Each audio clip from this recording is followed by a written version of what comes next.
بەڕێزان سڵاوتان لێبێت دەینە وڵاتان بۆ پێشکەشکردنی ئەڵقەیەکتری بەرنامەی ڕوودا و مێژوو. بێگومان وەک لە سەرەتا ئاماژەمان پێکرد مەبەست لە بەرنامەی ڕوودا و مێژوو دەستخستنە سەر ئەو پنتە مێژوویە گرنگانەیە کە وەک پێویست دەستی نەخراوەتە سەر قسەکردن و شرۆڤەکردن و شیکارکردنی ئەو ڕوودا و گۆڕانکاری گرنگانی نێو مێژووی سیاسی کووردە کە کەمترین قسەی لەسەرکراوە و کەمترین باسی لەسەر وروژێنراوە. دیسانەوە لەم ئەڵقەنوێشە لە بەرگرنگی میوانی یەکەمی بەرنامی ڕوودا و مێژوو بانگهێشتی بەڕێز دکتۆر مەحموود عوسمانمان کردەوە بۆ سیفەتەی کە بەڕێزیان عمرێکیان لە ناو مێژووی سیاسیا بەسەر بردو و ڕۆڵی کۆمەڵی کارکتەری جیاوازیان بینیوە لە یەک کاتا پێشمەرگە و لە هەمان کاتا متەرجیم و لە هەمان کاتا زمانزان و پزیشک و وەفد و نوێنەر و زۆر ڕۆڵی گەورە ئەمە وای کرد کە بۆ ئەوەی میدیای کوردی بتوانێت تەواوی ئەم مێژووە ئەرشیف بکات دیسانەوە درێژە بە بەرنامەکە لەگەڵ بەڕێزیانین. کاکتۆر دووبارە بەخێر بێت بۆ بەرنامەی دکتۆر جان من پێم خۆشە لێەوە دەست پێ بکەم کە پێم وابێ کاتیەوە هاتووە کە ڕاستیەکان بڵین، کاتیەوە هاتووە کە بێلایەنانە و بابەتیانە و زانستیانە دەست بخینە سەر ئەو پنتە مێژوویە گرنگانەی کە لە نێو شۆڕشی ڕزگاری خوازیگەلی کووردا ڕوویان داوە. ئەلبەتە لە شۆڕشەیەک لە دوایەکەکانە کە بەڕێستان لە نێو چەند یەکێک لەو پارتە کوردیانە ڕۆڵی تایبەتی و کاریگەرتان بینیوە و ڕۆڵی جیاوازیشتان بینیوە لە هەمان کاتە. پێم خۆشە سەرەتای پرسیار ئەوە بێت کە دکتۆر مەحموود عوسمان لەکەیەوە پەیوەندی بە شۆڕشی ئەیلول و شۆڕشی بەرزانەکانەوە کردووە و ئەو کارکتەر جیاوازانی کە لە جەناب تا کۆبۆتەوە کۆمەڵێک ڕۆڵی گرنگ بوو بەرزپارێتی تۆی زیاتر کردووە. حەزەکەم بە وردی قسە لەسەر مێژووی بەشداریت لە شۆڕشی کوردیا بکەیت. من لە پزیشکم من زۆر کەس بە نەوەی کاوەزان دکتۆری شتێکی ترم لە کۆلێجی بەغا دەرچووم لە جامعی بەغا زانکۆی بەغا 61 لە پاشە ساڵی دکتۆری سەربازی بووم ئەوە هەموو کەسێ بیکەم ساڵێکیش مقیم بووم لە خەچقانی ئێرەی کۆماری چکە یەکەم دەکەس بووین لە کولێ لەبەرەوە لێرە داهێنان. لە پاشە چەند مانگێ لە سلێمانی بووم داهێنام. لە پاشە ئەو بوو لە سەرەتای ساڵی 63 من لەسەر ئەمری حیزب چوومە دەرەوە پەیوەندیم بە شۆڕشەوە کرد. لەو کاتەوە پەیوەندیم بە شۆڕشەوە کردووە و تەبیعی بەردەوام بووین لەسەر خەباتی خۆمان لەوێ وەکو وتم چوومە مەنتقەی بارزان لەوێ تەبعاً ئیتر لەگەڵ زیاتر لەگەڵ خوا لە خۆش بوو بارزانی کارم کردووە نزیک بووم لێوەی و لە پاشە وەکو باسمان کرد لە حەلەقەی پێشوو نامانی دووباری کەینەوە وەکو مەکتەب سیاسی و جار جار وەکو وەرجێ ڕوشکە وەرجێر تریشە بوو هەر من نەبوومەت و وەکو پزیشکیش یعنی چێ بوو وەرجێری تر چێ بوو ببوورە لە ناو ئەو وڵا هەبووە لە شۆڕشەوە وەکو خوا لێ خۆش بوو سامی عەبدوڕەحمان خەڵک کێ زمانی زانیوێت توانیوێتی وەرجێر بێ بەڵام بوو بەعزێشتی تایبەتیە بوو ئێمەمانان ئەوی کە لە سەرکردایەتی بووین زیاتر دەورمان تیادی لەو زەمانایان. بەڵێ ئەمە بەڵگەنیە بۆ ئەوەی کە تۆ متمانەیەکی زیاترت لای بارزانی دروست وەڵام متمانەمان هەبوو بە یەک زیاتر و ئەو متمانەی زۆر هەبوو لەگەڵ ئێمە لەگەڵ منیش بە تایبەتی کە فترێکی زۆر بە یەکەوە بووین بە هەموو شێوەیەک و ئیتر جۆرە بتوانەیەک دروست دەبێت کە تۆ کار لەگەڵ یەک بکەی و بە دڵسۆزی ینی متمانە عادەتەن دروست دەبێت. قسە لەسەر ئەوە کرێت کە جەنابتان لەگەڵ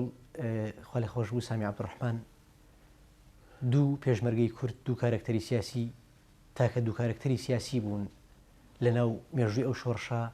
کە پەیوەندی شۆڕشی کوردان بە دەرەوەی دنیای کورد گەیانوە واتە ئێوە حەڵقەی وەسڵی بینی هێز سیاسیەکانی دەرەوەی کورد دەسەڵاتە سیاسیەکانی دەرەوەی کورد و دەوڵەتانی دەرەوەی کورد بوون.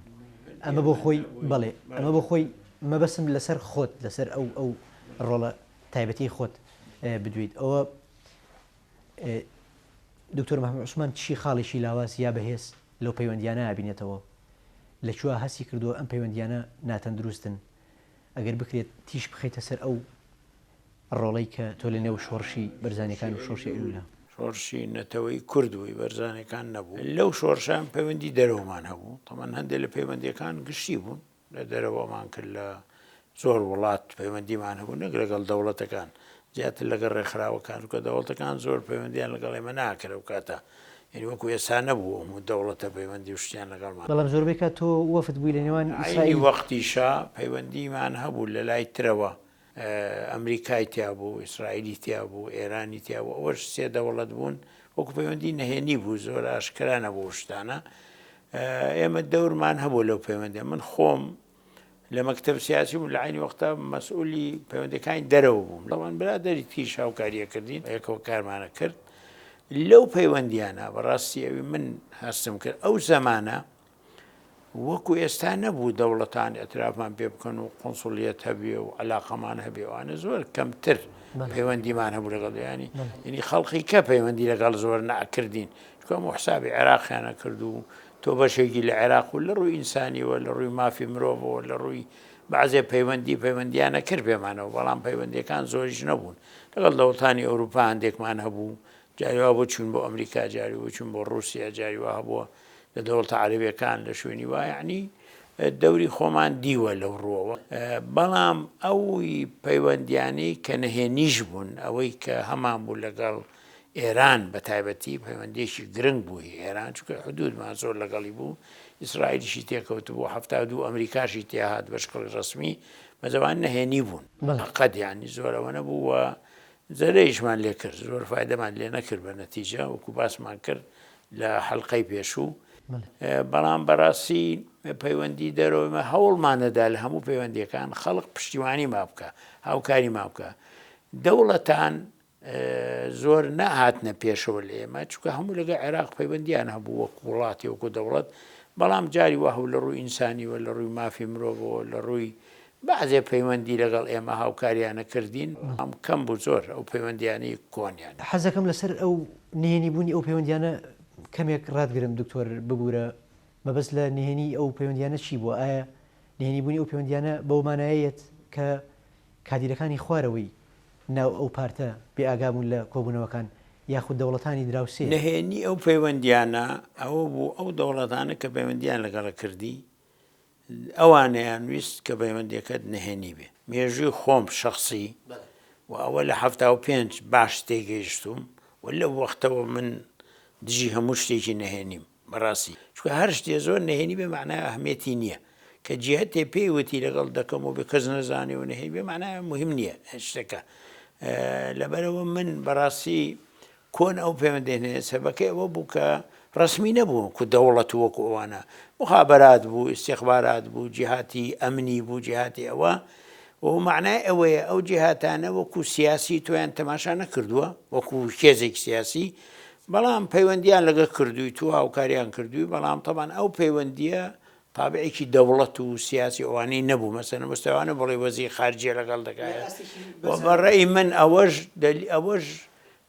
سەبەبێ بوو هۆیە بوو لەوەی کە ئەو پەیوەندیەنجامی پەیوەندیەکان باش نەتیجەشیان زۆر نەبوو من ئێستا شەر پەیوەندیی نەهێنیە بێ بە قەنەعەتی خۆم کەیچێ پەیوەندی لەگەڵ بک بە شەرتێک کەس نەزانەوەم بە شتێکی باشی نازام معنایەوەی شتێکی باش نییە چونکە باش بێ پێویست ناکە نەهێنی بێتەوە لەگەڵ دەوڵەت دەیکەیتوانە تەمە ئێستا ئەو شتانە کەمترە بەڵام شتی نەهێنی شەر هەیە لەبەرەوە ئێمە کاتی خۆی یەکێ لە هەڵەکانمان و جوان لەوە تێنەگەیشتوین بەڕاستی یعنی ئەو شتەمان جوان نەئەزانی من خۆم شخصی باسی کەس نەکەم کە نەهێنی معنای ئەوەیە مهم نییە چونکە معنای هەر وەختی ویستی ئەی بڕێ هەر وەختیسی تو هیچ دۆکیومنتێکن بێدەسەوە نییە هیچ ئیتفاقی لەگەڵ ئیمزا کرد بێ لەبەرەوە ئێمە 75 کەلێمان قەومە هیچ دۆکیومنتێکمان نەبوو وشتەکانیش نەهێنی بوو تۆ هیچ دلیل نەبوو ناتوانانی باسی بکەی بۆ کەڵ بڵێ وا بوو وا هادووە چوو لەبەرەوە زەرەی لێکەی لە شتی نەهێنیە لەبەرەوە من ڕێیم وایە شەفافێتە بێ پەیوەندی کە ئەکەی لەگەڵ هەلایە ئەوە دەرسێکە کە وەرم کردووە خۆم شەفافێتی تیابێ و نەهێنی تیانە بێ و معلومێ و حتا میلەتیش بیزانێ باشترە ممکنە خاڵێک کە بێ شتێکە بێ پێویست نەبێ بەڵام بەگشتی هەر شتێ زۆر نەهێنی بوو شەفافێتیانە بوو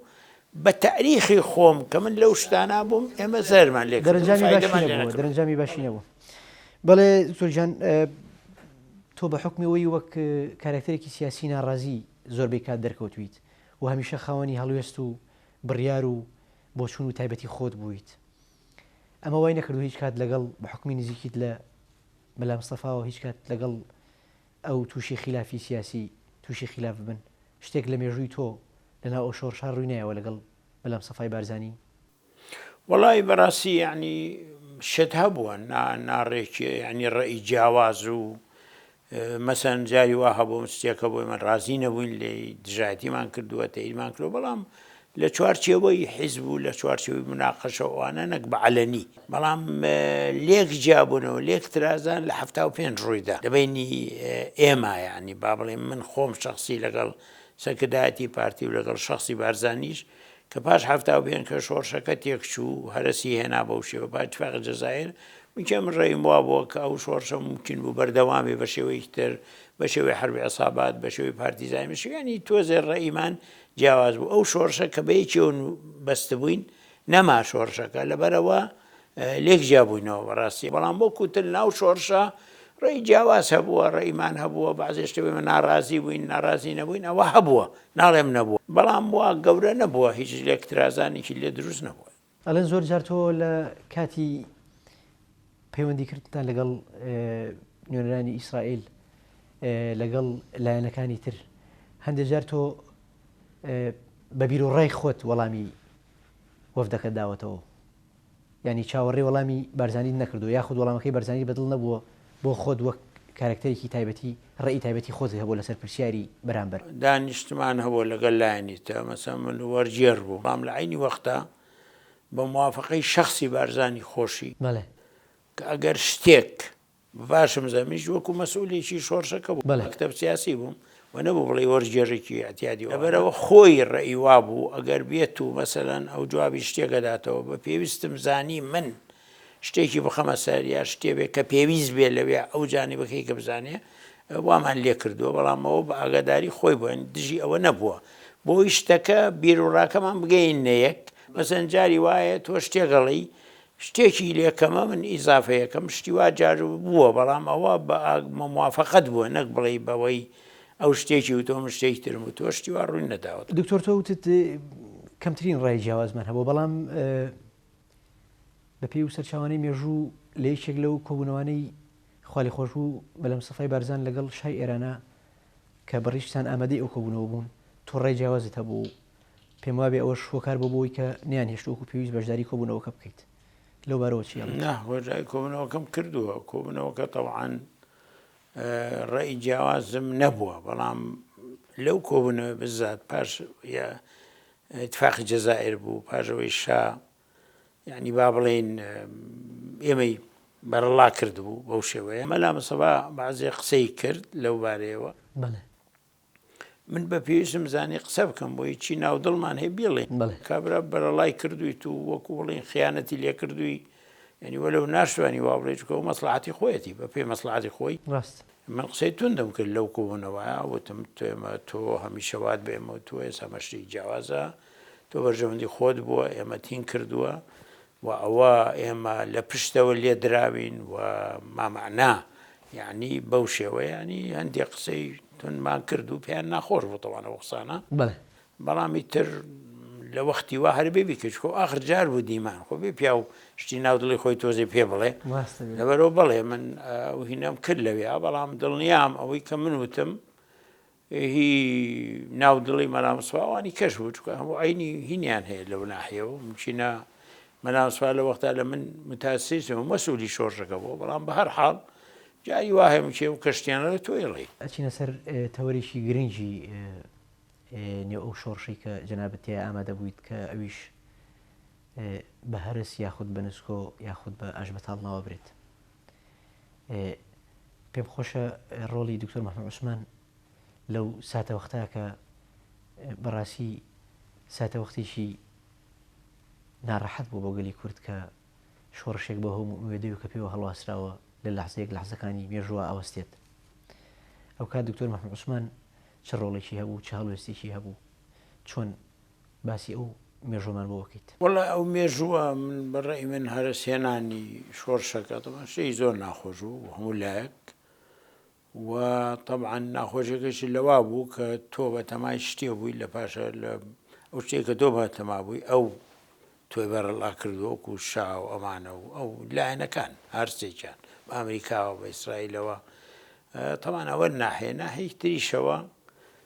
بۆ چوونێکی وامان هەبوو ئێمە من و هەندێک برادری کەش نەکەرم بە تەنهاش کۆ مناقەشەیە لەوێ کەوا ممکنە ئێمە بەردەوام بین لەسەر شۆڕشەکە بەڵام بە شکڵی پارتیزانی نەگووەکو حربی جەبهەوانە ببرێت کوردیان دوای ئەم ناوبڕە بەڕێزان ناوڕێک و ئەگەڕێنەوە وڵاتە